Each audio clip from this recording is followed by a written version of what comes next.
Hola, ¿qué tal? Yo soy Alberto y hoy te voy a leer un fragmento de una historia.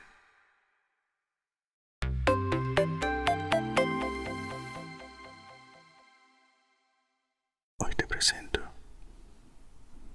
La máquina se detiene.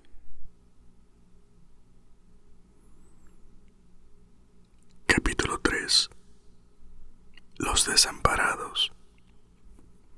Primera parte. Los años siguientes al escape de Kuno, dos adelantos importantes ocurrieron en La máquina. Superficialmente eran revolucionarios, pero de cualquier manera la mente de los hombres ya había sido preparada previamente, por lo que no hicieron más que expresar tendencias que ya estaban latentes. La primera medida fue la abolición de los respiradores. Pensadores progresistas como Vashti siempre sostuvieron que visitar la superficie de la Tierra era una tontería. Las aeronaves pueden ser necesarias, pero ¿cuál era la gracia de salir afuera por mera curiosidad y reptar por una milla o dos en un vehículo terrestre? El hábito era vulgar y quizá un poco impropio. Era improductivo desde el punto de vista de las ideas y no tenía conexión alguna con los hábitos realmente importantes. Entonces se abolieron los respiradores y con ellos, por supuesto, los vehículos terrestres, y salvo unos pocos conferencistas que se quejaron por no tener acceso a su objeto de estudio, este avance fue aceptado de buen grado. De todas maneras, aquellos que todavía quisieron saber cómo era la Tierra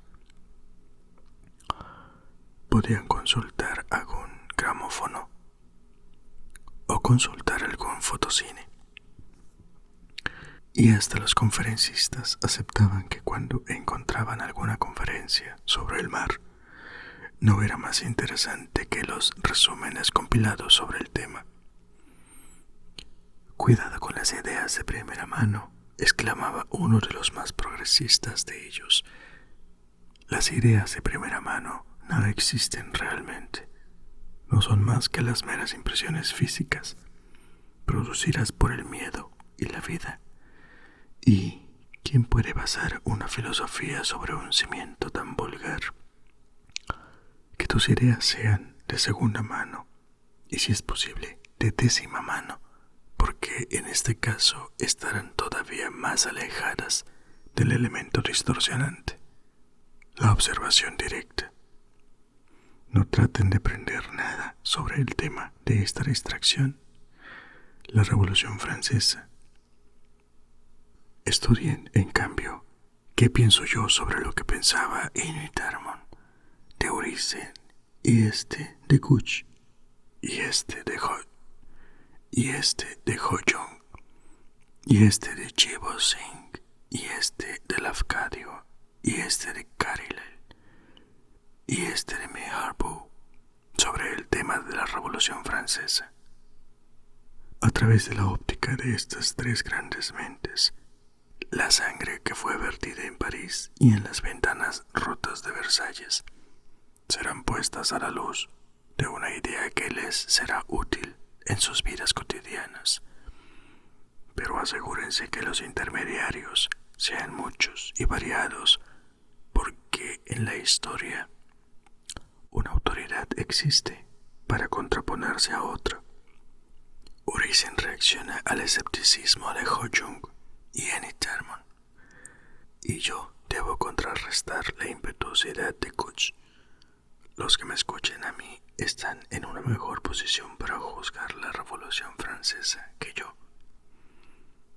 Nuestros descendientes estarían aún en mejor posición que nosotros, porque aprenderán lo que nosotros pensamos sobre el tema, agregando un nuevo intermediario a la cadena. Y con el tiempo, su voz se elevó. llegará una generación que estará más allá de los hechos, las impresiones, una generación absolutamente descolorida, una generación seráficamente libre de las huellas de la personalidad, que podrá ver la Revolución Francesa no como ocurrió, no como les hubiese gustado que ocurriera, pero como debería haber ocurrido si hubiera tenido lugar en los tiempos de la máquina.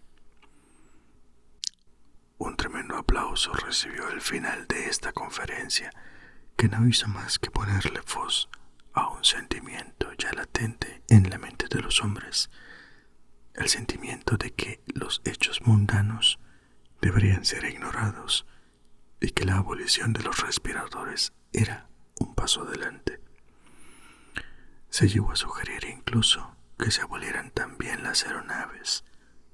Esto no se hizo, ya que las aeronaves se habían convertido de alguna manera en parte del sistema de la máquina, pero año tras año se usaban cada vez menos y eran menos mencionadas por los hombres reflexivos. El segundo gran desarrollo fue el restablecimiento de la religión. Esto también fue elogiado en una célebre conferencia. Nadie puede confundir el tono reverencial con el cual concluyó este discurso y despertó un eco de simpatía en todos. Aquellos que largamente habían adorado en silencio, ahora podían comenzar a hablar. Describían los extraños sentimientos de paz que los abordaban cada vez que sostenían el libro de la máquina, el placer que significaba el repetir alguno de sus numerales, más allá del poco significado que los mismos tuvieran al ser escuchados. El éxtasis al presionar sus botones, sin importar lo insignificante que fuera. El sonido de la campana eléctrica, por más superfluo que fuera. La máquina, afirmaban, nos alimenta, nos viste, nos aloja. A través de ella hablamos entre nosotros. Por ella es que nos vemos los unos con los otros.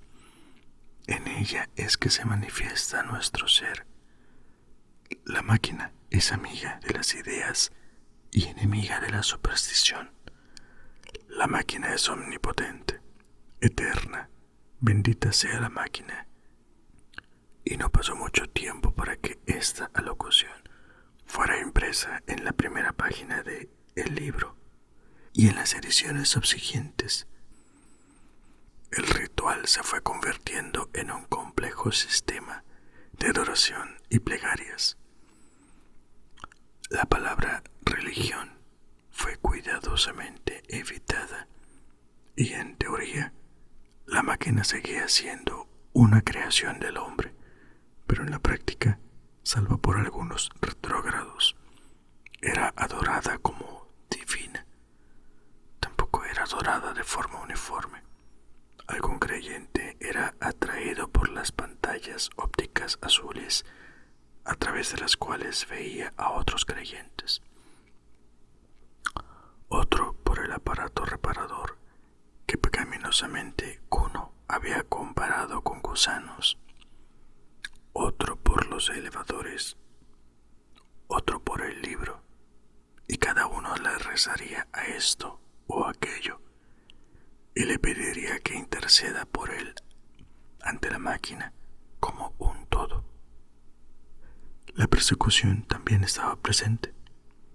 No se expandió por razones que se conocerán en breve, pero estaba latente, y todo aquel que no aceptaba el mínimo conocido como mecanismo indenominable vivía en peligro de desamparo, que significaba la muerte, como sabemos. Atribuir estos dos grandes desarrollos al Comité Central es tener una mirada muy estrecha de la civilización.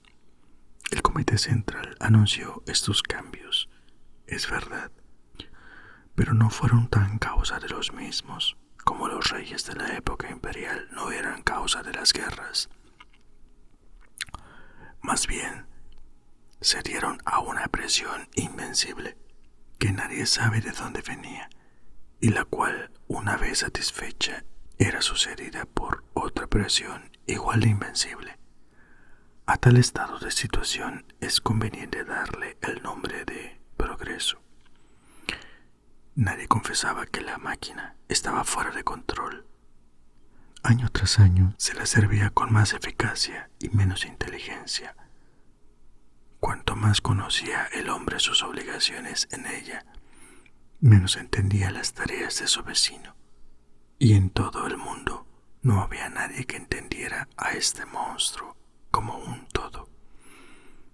Esos cerebros maestros habían perecido. Dejaron directivas muy complejas, es verdad, y sus sucesores se habían especializado cada uno en una parte de estas directivas. Pero la humanidad, en su deseo de confort, se había sobrepasado a sí misma. Había explotado demasiado las riquezas naturales. Calmada y complacientemente se hundía en la decadencia, y el progreso pasó a significar el progreso de la máquina. En lo que respecta a Vashti, su vida siguió adelante pacíficamente hasta el desastre final. Oscurecía su habitación y dormía. Se despertaba y la iluminaba. Daba conferencias y presenciaba conferencias. Intercambiaba ideas con innumerables amigos y creía que progresaba espiritualmente. Había veces que se le autorizaba la eutanasia a algún amigo y él mismo dejaba su habitación al desamparo que está más allá de la concepción humana. A Vashti no le importaba. A veces, luego de algún fracaso en una conferencia, ella solicitaba la eutanasia para sí misma, pero no se permitía que la tasa de mortalidad superara la de la natalidad, por lo que la máquina nunca la había autorizado. Los problemas comenzaron tranquilamente, mucho antes de que ella fuera consciente de los mismos. Un día la sorprendió un mensaje de su hijo. Nunca se comunicaban, no teniendo nada en común. Ella había escuchado de forma indirecta que él seguía vivo y que había sido transferido del hemisferio norte, donde se había comportado tan impropiamente, al sur, a una habitación no muy lejos de la suya. ¿Acaso quiere que lo visite?, pensó. Nunca más, nunca. Aparte no tengo tiempo. No, era una locura de otra clase. Él se negó a visualizar su cara en la pantalla azul y, hablando solemnemente desde la oscuridad, dijo: la máquina se detiene. ¿Qué dices? La máquina se está deteniendo, lo sé. He visto signos. Ella estalló en una carcajada. Él escuchó y se enfureció, y no hablaron nuevamente. ¿Puedes imaginarte algo más absurdo?, le dijo a un amigo. Un hombre que era mi hijo cree que la máquina se está deteniendo. Será impío si no estuviera loco. La máquina se está deteniendo, replicó su amigo. ¿Qué significa eso? Esa frase no significa nada para mí. Para mí tampoco. ¿Cree que él no se refiere a los problemas que han acontecido con la música en los últimos tiempos? Oh, no, claro que no. Hablemos de música. ¿Te has quejado a las autoridades? Sí, y me dicen que debe ser reparada y que me debo referir al comité del aparato reparador. Me quejé de esos suspiros jadeantes que desfiguran las sinfonías de la escuela de Brisbane. Sonaba como alguien que estuviera sufriendo. El comité del aparato reparador ha dicho que se solucionará en breve. Oscuramente preocupada, ella prosiguió con su vida. Por un lado, el defecto de la música la irritaba. Por otro lado, no olvidaba las palabras de Kuno. Si él hubiera sabido que la música se encontraba fuera de servicio, No lo sabía porque detestaba la música. Si hubiera sabido que estaba mal, la máquina se detiene. Hubiera sido exactamente la ponzoñosa afirmación que él hubiese hecho. Por supuesto que él la había hecho de forma arbitraria, pero la coincidencia le molestaba, y ella le habló de forma petulante al comité del aparato reparador. Ellos contestaron como la última vez, que se arreglaría en breve. En breve, ahora, replicó ella. ¿Por qué debo preocuparme por la música defectuosa? Las cosas siempre se arreglan inmediatamente. Si no lo reparan de inmediato, elevaré mis quejas al comité central. No se reciben reclamos particulares en el comité central, respondió el comité del aparato reparador. ¿Y a quién debo dirigir mis reclamos entonces? A nosotros. Protesta entonces. Su reclamo será atendido a su debido tiempo. ¿Alguien más se ha quejado? Esta pregunta no era mecánica, por lo que el comité del aparato reparador se negó a contestarla. Esto es grave, le dijo ella a otro amigo. Nunca existió una mujer más desafortunada que yo. Nunca podré confiar en mi música de nuevo. Empeora cada vez que trato de reproducirla. ¿Qué es eso? No sé si está en mi cabeza o dentro de la pared. Protesta en cualquier caso. He protestado y mi queja será elevada al comité central cuando llegue el turno. El tiempo pasó y dejaron de molestarse por los defectos. Los defectos no fueron solucionados, pero los tejidos humanos se habían vuelto tan serviles en los últimos tiempos que se adaptaba rápidamente a cada capricho de la máquina. Los suspiros en los clímax de la sinfonía de Brisbane ya no irritaban a Vashti. Los aceptaba como parte de la melodía. El sonido discordante, y sea en su cabeza o en la pared, no le molestaban más a su amigo. Y así también ocurría con la mohosa fruta artificial, con el agua del baño que comenzaba a apestar, con los versos defectuosos que la máquina de poesía empezó a emitir. Todo esto llevó a enérgicas protestas al comienzo, y luego a la aceptación y al olvido. Las cosas fueron de mal en peor, sin que nadie hiciera nada.